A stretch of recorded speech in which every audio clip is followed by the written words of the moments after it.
பிரியமானவர்களே, இயேசு கிறிஸ்துவின் இணையற்ற நாமத்தில் உங்களை வாழ்த்துகிறேன்.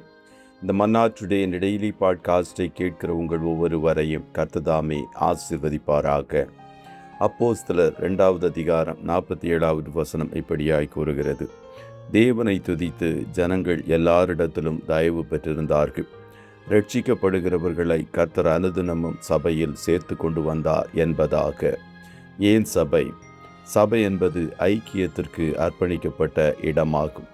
Why church? Church is mean to be a place committed to fellowship என்ற தலைப்பின் கீழ் இன்றைய மன்னாவை தியானிக்கப் போகிறோம்.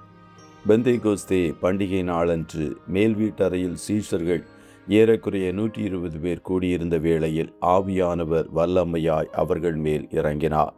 அவர்கள் எல்லாரும் பரிசுத்த ஆவியினாலே நிரப்பப்பட்டு ஆவியானவர் தங்களுக்கு தந்தருளின வரத்தின்படியே வெவ்வேறு பாஷைகளிலே பேசத் தொடங்கினார்கள். வானத்தின் கீழிருக்கிற எல்லா தேசங்களிலிருந்து வந்த பக்தியுள்ள யூதர்கள் அங்கே காணப்பட்டு அதை பார்த்து பிரமிப்படைந்தார்கள். அவர்கள் நடுவில் பேதுரு எழும்பி நின்று சிலுவையில் அறையப்பட்டு 3ஆம் நாள் உயிரோடு எழும்பின இயேசுவை மையப்படுத்தி பிரசங்கித்த வேளையில் சுமார் 3000 பேர் மனம் திரும்பி பாவ மன்னிப்புக்கு அடையாளமாக ஞானஸ்நானம் பெற்று சபையில் சேர்த்து கொள்ளப்பட்டார்கள். அன்றைய தினம் புதிய ஏற்பாட்டு சபை தோன்றினது.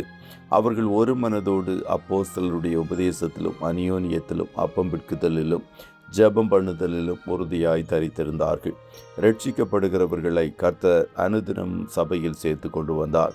அன்றிலிருந்து சபை என்பது கிறிஸ்துவின் சரீரமாகவும் விசுவாசிகள் எல்லாரும் அந்த சரீரத்தின் அவயவங்களாகவும் இணைந்த ஒரு சமூகமாய் மாறினது. கர்த்தருடைய பிள்ளைகளே, சபை கூடி வருதல் என்பது கர்த்தர் உங்களை குறித்து கொண்ட சித்தமாயிருக்கிறது. சபை கூடி வருதலை சிலர் விட்டுவிடுகிறது போல நாமும் விட்டுவிடாமல் ஒருவருக்கொருவர் புத்தி சொல்ல வேண்டும் என்று எபிரேயர் 10:25 கூறுகிறது. சபை என்பது நாம் ஒருவர் அன்பு கூறுகிற இடமாகும். ஒருவரை ஒருவர் உற்சாகப்படுத்தி நற்கிரியைகளை செய்ய தூண்டுகிற இடமாய் காணப்படுகிறது. ஒருவருக்கொருவர் சேவை செய்கிற இடமாகவும் கனம் பண்ணுகிற இடமாகவும் காணப்படுகிறது. சமூக சேவைகளை செய்து ஏழைகளுடைய வாழ்வாதாரத்தையும் கல்வியையும் உயர்த்த நமக்கு போதிக்கிற இடமும் சபையாகும். கிறிஸ்துவின் நற்செய்தியை மற்றவர்களுக்கு எடுத்து செல்லுவதே சபையின் பிரதான கடமையாகும். சபைகள் மூலமாகத்தான் ஆரோக்கியமான சமுதாயத்தை உருவாக்க முடியும். சபை பிசாசின் கிரியைகளை தடை செய்து இருளின் ஆதிக்கத்தை அளிக்கிறது. பூமியில் மணவாட்டி சபைதான் தேவனுடைய ராஜ்யமாக காணப்படுகிறது. கடைசி நாட்களில் காணப்படுகிற சபைகள் லவோதிக்கேயா சபையைப் போல அனலும் இல்லாமல் குளிரும் இல்லாமல் வெதுவெதுப்பாய் காணப்படுகிறது. பரிசுத்தத்திற்காகவும் பயபக்திக்காகவும் விசுவாசத்திற்காகவும் போராட வேண்டிய சபைகள் தங்களை நிலைப்படுத்தி கொள்ளுவதற்கே போராட வேண்டியுள்ளது. சமுதாயத்தை ஒழுக்கத்தில் கட்டியெழுப்ப வேண்டிய சபையும் சபை மக்களும் சமுதாய சீர்கேடுகளுக்கு காரணமாய் காணப்படுகிறார்கள். கிறிஸ்தவ குடும்பத்தையும் சபையையும் கர்த்தருடைய கண்கள் ஒன்று போல பார்க்கிறது. ஆனால் அந்நிய நுகத்தில் பிணைக்கப்படுவதையும் அந்நிய வித்துக்களோடு கலப்பதையும் சபை கடிந்து கொள்ளவில்லை. ஆகையால் உலகத்தோடு ஒன்றித்து போகிறவர்களாக சபை மக்கள் மாறிவிட்டார்கள். விவாகரத்துகளும் பிரிவினைகளும் உலகத்தை விட சபைகளுக்குள் பெருகிவிட்டது. ஆகையால் கர்த்தர் சபை ஐக்கியத்தை உருவாக்கிய நோக்கத்தை புரிந்து கொண்டு சமூக பொறுப்புகளையும் உணர்ந்து வாழ உங்களை அர்ப்பணியுங்கள். கர்த்தர் தாமே உங்கள் ஒவ்வொருவரையும் ஆசீர்வதிப்பாராக. ஜெபம் செய்வோமாம். நல்ல தகப்பனே, உம்மை நன்றியோடு துதிக்கிறோம். இந்த மன்னா டுடே டெய்லி பாட்காஸ்டை கேட்கிற உம்முடைய பிள்ளைகள் ஒவ்வொருவரையும் கர்த்தர் ஆசீர்வதிப்பீராக. அப்பா, உம்முடைய சரீரமாகிய சபையில் எங்களை அவயவங்களாய் வைத்திருக்கிறீரே, அதற்காய் கோடி ஸ்தோத்திரம்.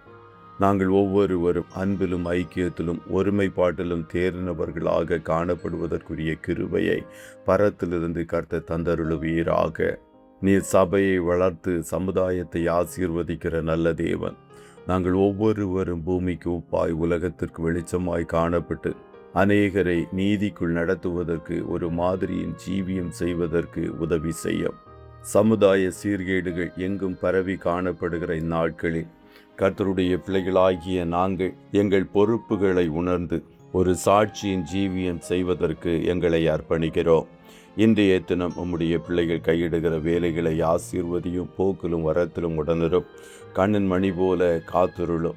உன்னதங்களுக்குரிய பூமிக்குரிய சரீரத்துக்குரிய எல்லா நன்மைகளினால் உம்முடைய பிள்ளைகளை ஆசீர்வதிப்பீராக. ஆட்டுக்குட்டியானவருடைய இரத்தத்தின் பாதுகாப்புக்குள்ளாய் ஒவ்வொருவரையும் கொடுத்து இயேசுவின் நாமத்தில் வாழ்த்தி ஜெபிக்கிறோம் நல்ல பிதாவே. ஆமேன், ஆமேன்.